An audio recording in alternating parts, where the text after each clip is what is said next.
এমন একজন সাহাবী যার উচ্চতা খাটো ও দেখতে অসুন্দর এবং চরম দরিদ্র হওয়ায় মদিনার বুকে কেউ তার সাথে নিজের মেয়ের বিয়ে দিতে রাজি হতো না। সেই অবহেলিত সাহাবী এরপর এমন এক কাজ করে বসলেন যার মর্যাদা দেখে সকলেই অবাক হয়ে গেল।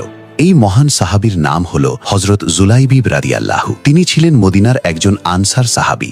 সমাজের চোখে তিনি ছিলেন একজন অতি সাধারণ ও দরিদ্র মানুষ। তার তেমন কোনো বংশমর্যাদা বা পরিচিতিও ছিল না। শারীরিক গঠন ও সামাজিক অবস্থানের কারণে মদিনার কেউ তার সাথে নিজেদের মেয়ের বিয়ে দিতে চাইত না। একদিন রাসূলুল্লাহ সাল্লাল্লাহু আলাইহি ওয়াসাল্লাম মদিনার একজন আনসার সাহাবীর কাছে গিয়ে তার মেয়ের জন্য বিয়ের প্রস্তাব দেন। আনসার সাহাবী অত্যন্ত খুশি হয়ে সম্মতি দেন। কিন্তু যখন নবীজি জানালেন যে প্রস্তাবটি তিনি নিজের জন্য নয় বরং জুলাইবিবের জন্য নিয়ে এসেছেন, তখন সেই সাহাবী অবাক হয়ে যান এবং স্ত্রীর সাথে পরামর্শ করার কথা বলেন। তার স্ত্রী প্রথমে এই প্রস্তাবে সরাসরি অসম্মতি জানান, কিন্তু তাদের কন্যা, যিনি অত্যন্ত মুত্তাকি এবং ঈমানদার ছিলেন, তিনি সব শুনতে পেয়ে পিতামাতাকে বলেন, আপনারা কি আল্লাহর রাসূলের প্রস্তাব ফিরিয়ে দেবেন? আমাকে তার হাতে তুলে দিন। রাসূলুল্লাহ যেখানে আমার জন্য সিদ্ধান্ত নিয়েছেন সেখানে আল্লাহ আমাকে কখনোই ধ্বংস করবেন না। এরপর জুলাইবিবের সাথে সেই কন্যার বিয়ে সম্পন্ন হয় এবং রাসূলুল্লাহ তাদের জন্য বরকতের দোয়া করেন।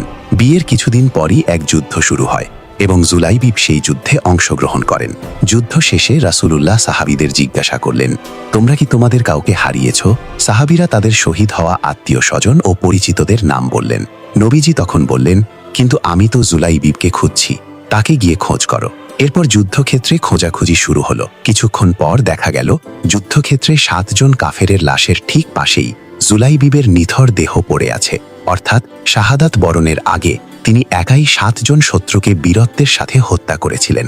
রাসূলুল্লাহ সেখানে গেলেন এবং তার পাশে দাঁড়িয়ে অত্যন্ত আবেগের সাথে বললেন, সে 7 জনকে হত্যা করেছে এবং এরপর তারা তাকে হত্যা করেছে। সে আমার এবং আমি তার। নবীজি কথাটি 2 থেকে 3 বার উচ্চারণ করলেন। এরপর নবীজি নিজের 2 হাত বাড়িয়ে দিলেন এবং তার পবিত্র হাতে জুলাইবিবকে তুলে নিয়ে নিজ হাতে সযত্নে কবরে শায়িত করলেন।